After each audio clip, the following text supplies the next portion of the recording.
Hi, I'm Kimberly Ewing. I'm your host here at the 22nd Annual Wild and Scenic Film Festival. It is my pleasure to be here with such incredible people doing great things for the planet and for our animals and even for the humans.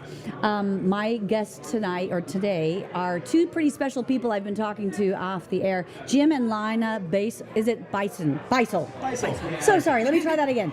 Jim and Lana Beissel, welcome. Thank you. Thank you. Thanks for having us. They are first to the Wild and Scenic this year, but I believe we might have you return because you do things with the animals of our planet that are so important.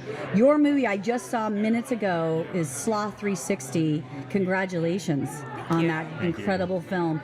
Everybody on the planet loves and adores sloths. They're one of those gentle, sweet, huggable animals. Tell us a little bit about your film and we'll go from there. Tell us a little bit about your film. Yeah, Sloth 360 is our film. We filmed this using a 360-degree camera, so it's in virtual reality, which means you wear a headset to watch it. You can look all around you, up, down, left, right, behind you. Have that feeling of being up in the canopy with a sloth in the jungle, or even flying over the ocean of the Pacific along the coast of Costa Rica. It was amazing. I don't know if you watched me, but I was looking up, I was looking down, and it felt like I was flying through the canopy of Costa Rica. It was epic. Yeah, and that's one of our favorite things is watching people's reactions when they watch these films. The oohs, the ahs, the ohs, the squeaks. It's almost as fun watching someone, after you've seen the film as it is watching it, because it's so engaging. It's a new way to experience something. It is, and for someone who's never been anywhere like that, it brings them so close, and of course to the sloth. Mm-hmm. Tell us the story of the sweet sloth Pika.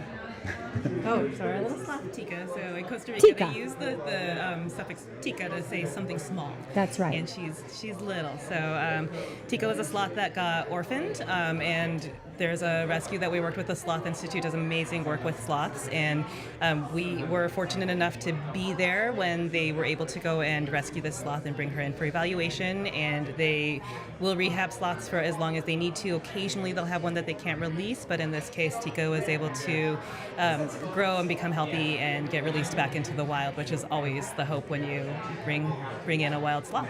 Well, and when you think about a little Tika, would you say juvenile age? She was pretty young. Yeah, she was just a few months she old. was still been with her mother. So she was kind of malnourished too. Yeah. She was a little light for her age. Of course, yeah. And I hate to ask, but why was she orphaned? It's kind of the storyline that we're talking about, right? Mm-hmm. What happens to sloths when we develop cities and get bigger as a population?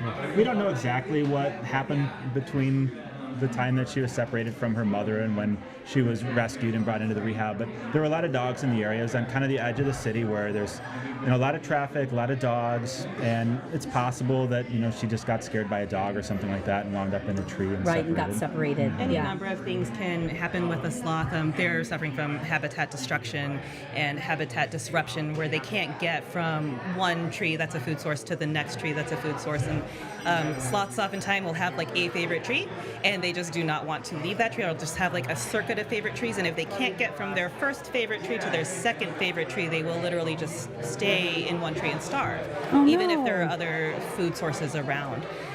But also dogs, human interactions are huge. They get stressed. Sloth selfies are a really big popular trend, and that's something that we really try to discourage, because even those little interactions, sloths seem so chill and so happy all the time, but it really does stress them out. It's very hard on them.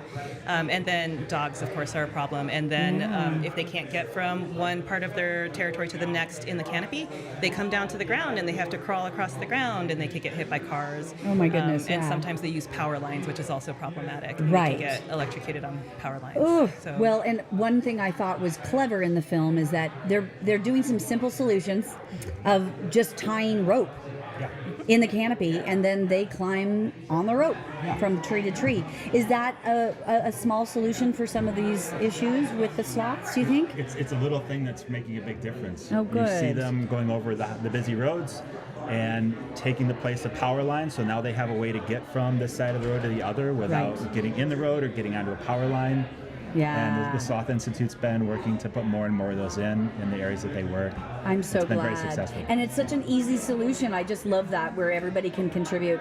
In Costa Rica, where you filmed this, it sounds like the people that live there also care about the sloths. Were they instrumental in this film that you guys made with them, or was it just the rescue center? Oh no, we met many locals who were very welcoming, showed us around, very proud of the work that they were doing. Good. We met some fantastic self-taught naturalists that just blew my mind with their knowledge of every little species living in their backyards. Oh. The stewardship of taking what was once completely, cultivated as farmland and leveled, and bringing that back by planting a succession of plants and communities of trees to build that back up to provide habitat for all the animals that live there. Costa Rica has some amazing stories of rewilding, and it's been really cool to see that as we've visited I'm that happy to country. hear that, because Costa Rica, I went to Costa Rica in the 90s, and then I went back just even like 5-6 years ago, and it had totally changed, right? We've been making amazing strides in conservation, and Yes. the country as a whole is really prioritizing it. And even though there's like a lot of people traveling to Costa Rica now that never used to, at least they're ahead of it. And with us humans that do things and overpopulate, it's like at least they're being ahead of the game. So good, congratulations, Costa Rica. Yeah. Now, I wanted to ask you about your company. You guys are first to the Wild and Scenic. We hope you'll return. But it's called Just Float. Tell us a little bit about your company. Glad to. We're called Just Float Films.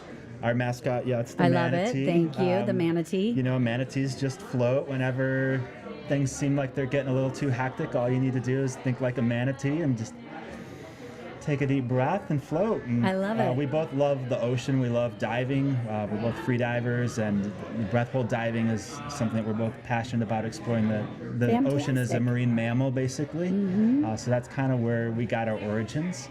And we've been doing a lot of different kinds of media, but we've been focusing on 360 experiences that bring people together with species that you wouldn't necessarily get to see in person, or maybe you don't get to see eye to eye in person, Right. like a manatee or up in the tree with a sloth, unless you were climbing way up on the top of a tree. Even if you did that, you'd probably be crossing some boundaries with that sloth if you were to be as close as you are Indeed. when you watch our film. So we want to give people that experience and let them do that in a responsible way that's good and That's so shares powerful. these places. I know, and what a treat. So your film was, tomorrow is another day that they're doing their filming, 1 to 3 at KVMR.